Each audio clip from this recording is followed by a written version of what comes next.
Hunters, it's Unit 8, Lesson 2. Lesson 2 is about hunger motives, and the reason we follow motivation with hunger motives is because hunger is one of our most primal instincts, going back to instinct theory, so we gotta eat. And how do we make that happen? So how do you know when you are hungry, and do you ever eat when you're not hungry? If so, when, why?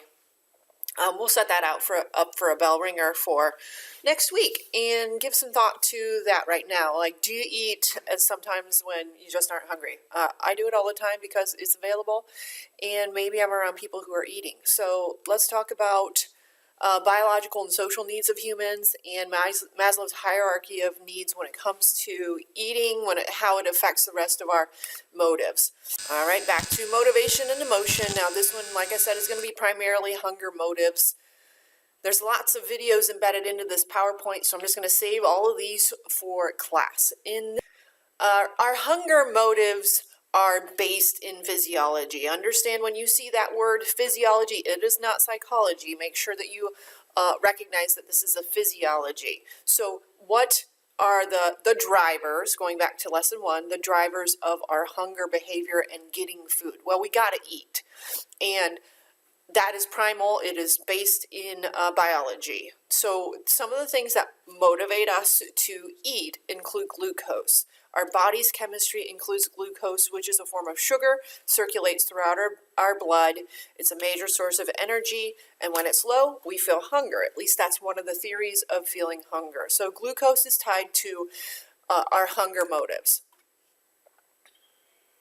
In addition, we have that thing in our brain called the hypothalamus, this little pea-sized structure that regulates hunger and other bodily functions. So there's two pieces of your hypothalamus, the lateral hypothalamus and the ventromedial hypothalamus, which all work together to tell us to eat or tell us to stop eating. If we have damage to our hypothalamus, altering it can starve or fatten rats. A rat can eat up to 8 times its body weight in food if it has damage to its hypothalamus and it is left with an unlimited supply of whatever rats eat. So they can look like this.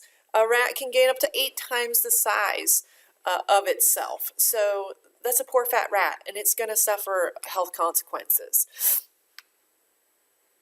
Furthermore, our set point. Now, this is just a theory about maintaining weight. So some people believe that we have a set point of weight, what really vacillates between 10 to 15 pounds. Let's say a person is 150 pounds normally.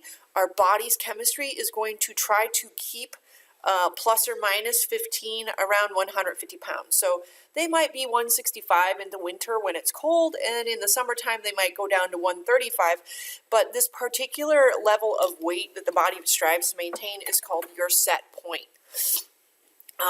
It is also based on our BMR, basal metabolic rate. That's our resting rate of energy expenditure influenced by genetics, age, sex, and size. So as our body grows and develops physically, and this is one of those physical effects of the lifespan, it gets harder for us to burn calories, or at least that's a theory. I'm not sure that's 100% true, and I'm not sure that the set point is 100% true. So again, just theories. They're not proven 100% of the time. This picture on the right of this man who is semi-starved is part of conscientious objector studies, which again, it's in the videos. I'll talk to you about that. So there were some participants in World War II who chose not to be in the military, and the one way they could serve their country was to participate in these semi-starvation studies. So one way that they gave to fight the Nazis was to participate in scientific research, which is super cool to me. A video about the set point, and we'll watch that in class again. Now here's a contrast to the set point, and this is known as the settling point. So you see this motion in my PowerPoint right here. So your weight, if we believe in the set point, your weight has the set point, but the settling point is a person's weight settles in response to the caloric intake and energy use. So our set point, settling point theory says that set point can be moved based on the body's response to caloric intake and energy use for a prolonged period of time. So your set point, if we go back to the set point, our body wants to be 150 pounds, but you can change that 150 pounds through use of the settling theory. How do they differ? Set point, we don't really interact with the caloric intake. The settling point, we do. So diet, exercise, you hear sometimes is a key to losing weight or maintaining weight. That's what the settling point is. I can change my set point by diet and exercise, by healthy eating and exercise. So that's part of the physiology of what drives me to eat. Now, the psychology of hunger, understand that that word has changed now. The psychology, remember, is understanding human behavior and mental processes. So this kind of has more to do with the cognitive factors behind our hunger motives. So first off, situational influences on eating. Have you ever eaten more when there are other people around? Shoot, yeah. Social facilitation kind of guides our eating behavior at times, so we may eat more or less. You may be pressured to eat less, according to your friends. This term, letter B, unit bias, we eat more when given larger portions, and so the concept of having this huge dinner plate and then filling the entire plate with food, we can reduce the size of our plate and suddenly we eat less. I've been to restaurants, oftentimes American restaurants serve us these big, huge plates of food, and I'll order the take-home box at the same time so that I don't eat the entire mess of food. And variety of food prompts us to eat more. So, in American culture, we have so many benefits where we can pretty much eat whatever we want at any moment in time. I'm not planting a garden and trying to eat it tomorrow. I can go to the grocery store and get food at any moment in time. So I'm lucky in that respect. And with our hunger, we also have the physiology of obesity. So obesity and weight control, we have obesity is a factor in, gosh, I should have looked up the factor in how many people's lives in America, but if we have a BMI of 30 or more, 30% over the recommended weight, then we may be in that obese category. But I think that's kind of fluid. I think I might be in the obese category. Maybe. I don't know. I'll have to check it out. So what are some of the physical and social effects of being obese? Obesity can carry with it things like heart disease, diabetes, respiratory problems, some cancers. We read about some of that last unit. And unfortunately, there are some unpleasant side effects of obesity, and that include being less popular and successful, because the part of the psychology behind obesity is that we pass judgment on these people as being lazy and inefficient and undisciplined. And sometimes it's just not true, because obesity can be caused by other things. And these include, now I didn't put these in your notes, so be sure that you write some of these down. Why are people obese? Well, genetics.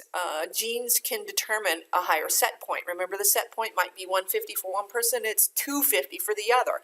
So that can be caused by our body's chemistry, a slower metabolism, and our metabolism slows as we age. Teenage boys right now, you guys are a calorie eating machine.